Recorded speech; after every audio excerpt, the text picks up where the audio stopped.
और सब बतिया निक लागल। हां लेकिन एके बतिया हमरो तनी ठीक लागत। वो का कौन बतिया है भैया? ये चैता है खुशी ढेर बा। आज बहुत बहुत रुपया के पुरस्कार हमारे लूटन बाबू की तरफ से। वाह वाह लूटन ये चैता है बटोरन बाबू की तरफ से। हाँ दिल्ली पे बहुत ज्यादा बटोरन बाबू की तरफ से बहुत बहुत रुपया का पुरस्कार मालिक से प्रार्थना शुभकामना खाती। बाबा साथ खत्म हो गए। ज्यादा खुशी हो ले ले जा कोई दिक्कत नहीं। ज्यादा हंसहू के ना चाहे आ ज्यादा दुख हो तो ज्यादा रोबहू के ना चाहे। तो विपुल भैया देखे ऑटो के ना हाथ में ई पौली के ना पूरा मार्केट जानता कि रोरा विकलांग है तो जरा अपना आप के कोसे के भी ना चाहिए ज्यादा ना। और अपने मुख से कहते नहीं कि हम विकलांग हैं। अच्छा तो का हो गई? अच्छा विकलांग रो रही तो रो विधायक से कम होई ना। ए महाराज हमनी कलाकार लोग गाई ले पब्लिक जुटाई ले सब मंत्री साहब आकर के उसमें भाषण देते हैं। उसके बाद भाषण देते हैं और उसके बाद जब भीड़ जुट जाता हम सब कलाकार से तो हम ही सब कलाकार के बोलते जाइए आपका काम हो गया।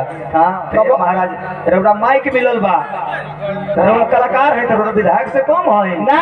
कोसे के ना ऐसा हूँ माई बाप के ज्यादा माया केकरा पर रहला? केकरा पर जे सीधा बा बेटा। मान लीजिए 4 गो बेटा है जे सीधा बा तो वो तो माई बाबू सोचले कि कैसो कमा खा के जी ली तो माई बाबू के सबसे ज्यादा केकरा पर माया रहला? जे बेटा तनी विकलांग है चाहे बुद्धि में कम हो। महाराज माई के कृपा तो रोरा पर बढ़ले बा रोरा विधायक से कम थोड़े होई तो बार बार कोसे के ना चाहे। ये है बतिया हमरा खाली अरे जितना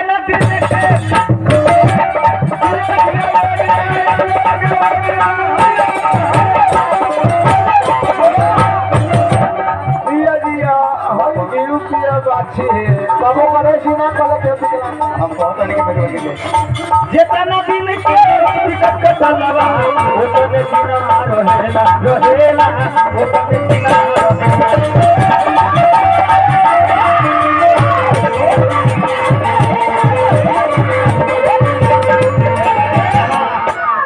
जितना दिन के लड़का बच्चा जन्म लेला वह समय भगवान हाथ में टिकट धरा देते हैं। लो तुम्हारा पासपोर्ट है आ गाड़ी आवेला जेकर जरिया गाड़ी आ जाए उस सवार करके चलती है। जितना दिन के टिकट कटलवा ओतने दिनवा रहेला ओतने दिनवा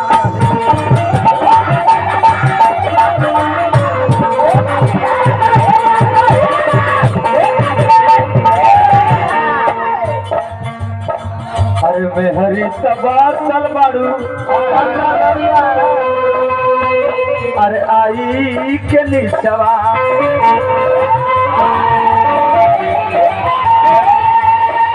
अरे हरी तबासल बारू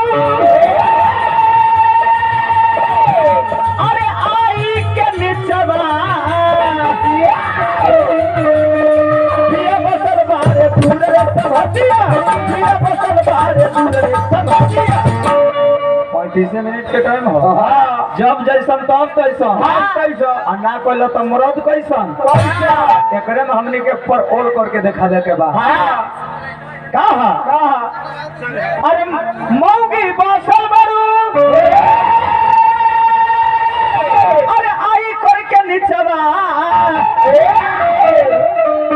अरे पिया बसल बारे दूर रे सबतिया उड़ जाए के बाबा निर्गुण गा के हमने के कथा परसों। अरे जाए के बाटे